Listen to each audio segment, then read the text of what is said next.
Good day to you, Zion Church. Pastor Scott here with some information about our denomination. Some updates about some things going on that maybe you're aware of, maybe you're not so aware of. But I'm here to help us get up to speed, and I have some resources for you. I'll be sharing some links with you about where you can go to find out more information. Last Sunday, I met with what ended up being 3 Sunday school classes at the same time. That wasn't the way it was planned. About a month ago, the Seekers class came to me and asked if I would be willing to talk with them about what I had visited with the Come Join Us class already, as well as the ABC class, at their discretion, people asking me at different times to come and give them an update on what's going on with this word disaffiliation. What does it mean? What are we talking about? And so I was visiting intentionally with another class, the Seekers class, this Sunday. Well, it just so happened that the Come Join Us class was also thinking, maybe there's some things that have happened in the time that you come and visited with us about. Maybe we could have an update. And their teacher was going to be gone. They were going to have to be changing some things up anyway. So I said, well, why don't you just come join in, see if that class would mind. So they were invited by the Seekers to come join in with them.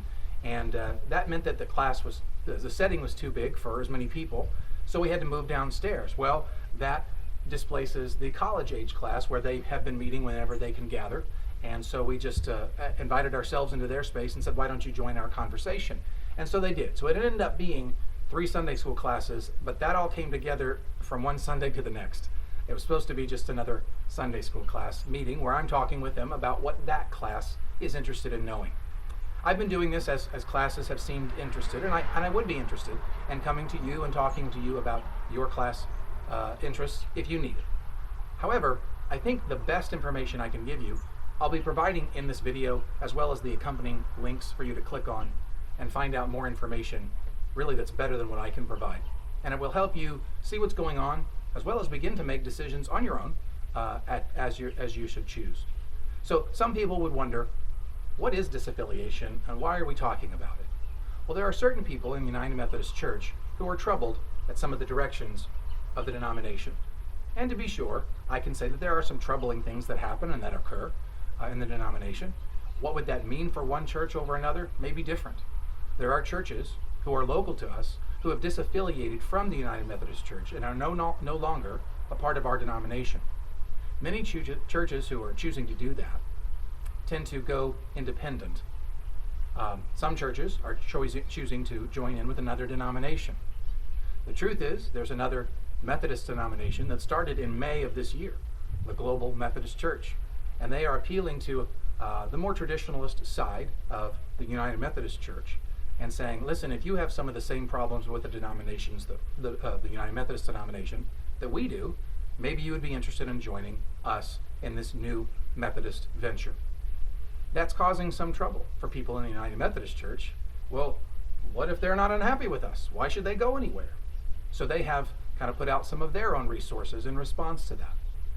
What are we even talking about? What is there to be troubled by? Rather than me trying to do my best to play both sides so that you can make up your mind, what I'd like to do is share with you some links, some YouTube videos. The first set is by Rob Renfro. He writes, and he's the editor for Good News Magazine. He's been a United Methodist pastor throughout his ministry, but he recently has retired from the United Methodist Church and begun to be a part of the Global Methodist Church. His information will tell you why people are thinking about disaffiliating. But in response to his videos, and there are 6 of them, YouTube videos, Adam Hamilton, who is the pastor of the largest United Methodist Church in the Midwest, in the Church of the Resurrection in Kansas, Leawood, Kansas, he has made 6 responding videos. And because he does actually a direct response to Rob Renfro, he actually starts his videos by listening to a clip of those videos from Rob and then addressing the information in those videos. I think it does a wonderful job putting the two together to listen to Rob sort of say a traditionalist side of the story, and then have Adam Hamilton respond, which is exactly what he does, with a more continuing the denomination. Actually, it's found on a website, proudtobeumc.com, proud to be UMC kind of a way. And these videos together really kind of tell the story of what people may have a problem with and what you might want to do about it, and where it does land for us as a church. At some point in time, we could have a conversation about what do we want to do about it. But here's an important thing that I have been saving for us, and why. I've heard about smaller churches disaffiliating, and to some degree, they're getting smaller and smaller every year, and maybe they're not comfortable with some of the theological words or ideas coming from the denomination, and so they sort of blame the denomination for the fact that their church isn't functioning as well as it should or as it could. And there could be some credence to that, but nonetheless, I think every church has a job to do, regardless of what the name on the sign is, regardless of what the name of the denomination is. You have a job to do. You are a body of Christ, set to do the Lord's work in your location that only you can do. The church next door has the same job, but we have to do our job. And so as I knew that we were going to be dealing with issues around a building and those kinds of things, I wanted us squarely focused on what God's will would be. And if we find that there's a denominational concern that would hinder God's vision here, then we begin to entertain what that would mean and why. If we were to ascertain that there's not a problem really with what's going on in the denomination, and we know what God is calling us to do, then we can continue to see fit to stay in the denomination, knowing God is calling us to do our work just as we are. So I thought it would be best for us to know who we are. Who is Zion called to be? Regardless of the name of the sign, regardless of who's pastoring, who is God calling Zion to be? That's why I waited. This has been going on this whole calendar year. In the beginning of the year, there were 3 Methodist churches, some of them a little bit more prominent, who chose to sue the Missouri Annual Conference to disaffiliate. Because disaffiliation has a cost, and they didn't want to absorb the costs associated with it. There are issues around that. It's in the book of discipline. That's what you're supposed to do. Why would you sue over the book of discipline? Well, in these videos, you'll hear some understandings as to why certain parts of the book are being adhered to and other parts aren't. And so why not the disaffiliation clause? And why do we have to pay all this money? And that went to the Missouri court system, which turned it right back around to the two sides to say, you need to figure this out. And that's sort of where, all I know is where it's landed. That began in January. By February, the bishop had a video that he came out with, and if you wanted to research that, you could find it on the mogumethodist.org website. And that video actually didn't do anything to dispel any myths or quell anything down, so he began to have regional conversations. He came actually to Sykes into the Southeast District several months ago, before annual conference, and he sat down with us and said, here's what's going on in the denomination, and here's how I'm handling it. And then we had annual conference, and 11 churches disaffiliated. Those 3 weren't included because their lawsuit was still pending. So that's been happening through the calendar year. I want to let you know that the Church Council of Zion has been interacting with us from time to time throughout the year. Our interest has been focusing on what God would have us to do regardless of our affiliation and what kind and how that would work. Knowing full well that this is an issue that might come up, even if we don't want it to, at a certain time. My big hope was that we could get some aspect of the building behind us, and I think we've found a perfect place that we have a liminal space between what we know we can't do and what we're not sure we should do. And so since Sunday school classes are interested, and since people were like, well, why weren't we involved? Why weren't we invited into that? Because it was informal, and it was just 2 classes who were added in sort of last second because of the circumstance. Again, I will be willing to come and talk with any Sunday school class as they see fit. But my point is to say, if you felt like you were on the outside, I want to let you know what I let that class know too. After I answered a lot of specific questions, I said, most of your answers to determine for yourselves what you would want to do will come from these 6 videos by Rob and 6 videos by Adam. I think those 12 videos together will really help you understand what the problem is, and if you share that concern, or what the United Methodist Church offers to say, that's not my concern, and to discern where you land individually. Then if we need to, we can talk about that more as a church and do some other things from there. But that's what this video is about, just to let you know if you don't understand disaffiliation and you don't much care, you can ignore the video. If you are concerned about what's going on because you know of a church that's close by that has disaffiliated, or you have a friend in another United Methodist church and they're considering disaffiliation, and that's got you concerned, I understand. And I do want you to have the information, but I wanted you to have the information after we know who we are as Zion. There hasn't been a hurry to know everything until this time. And in fact, these videos from Adam Hamilton haven't even been out for 2 weeks, or maybe a little more than 2 weeks. So really, you're coming in at a perfect time to understand some of the best information that's made available, both from Rob and from Adam, that represents the sides, I guess you could say, to help you make the best decision for you and your family.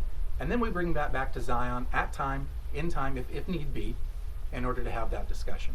So my hope is that you understand that the leadership of this church has been involved in this the entire time. There is nothing going on that we are so worried about that we won't be able to handle it together as leaders and as all of Zion. That we have a mission here that is paramount. Before the name on the sign, what is God calling us to do? That the name on the sign then would represent something of value in God's kingdom. We also needed a safe place to do it, safe timing in our ministry. That's about now, and people are questioning. We also have the best resources that we've had so far in this whole debate.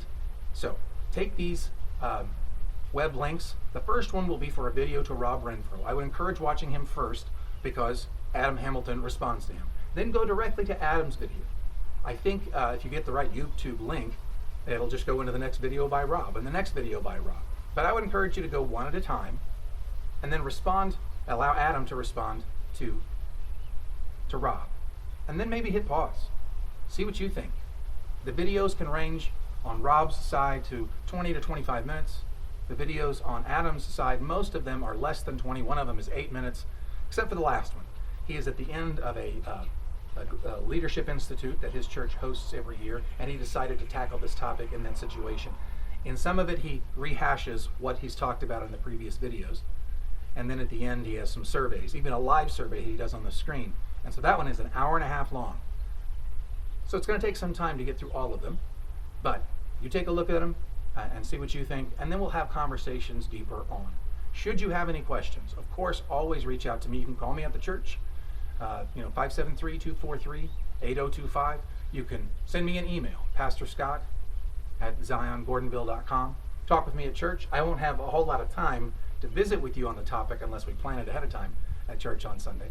But I'd be happy to schedule a time with you if that's something you're interested in. So at this point in time, not only has there never been anything to hide, but there's been something more important to pay attention to. Now we're at a spot where we can deal with it. We have the best information, and I think it will do you a lot of good if you're curious about this topic of disaffiliation. So please do pay attention to the links below this video that have been sent in the email, and I pray that the Holy Spirit will lead us all in this time of discernment as you choose to be discerning, as you choose to jump into this if you want to. And then if you don't, and if you're out of curiosity, you click, but you're like, I don't really care. Back out. Don't force something that you don't need to deal with. But do tackle what God presents in front of you that you know God is leading you into. And we can do it with all confidence and all faith. God is doing amazing things here at Zion with all of us.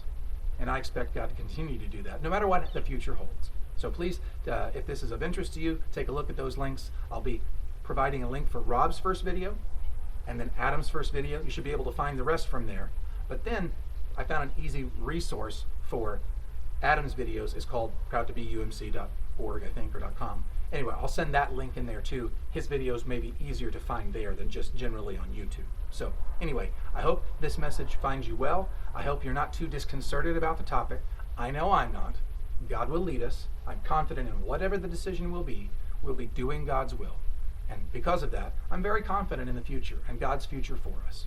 I hope this message finds you well. I hope you feel better on the other side of it, and I hope you feel better after the videos, at least as to what God is going to be doing in our midst in the coming days.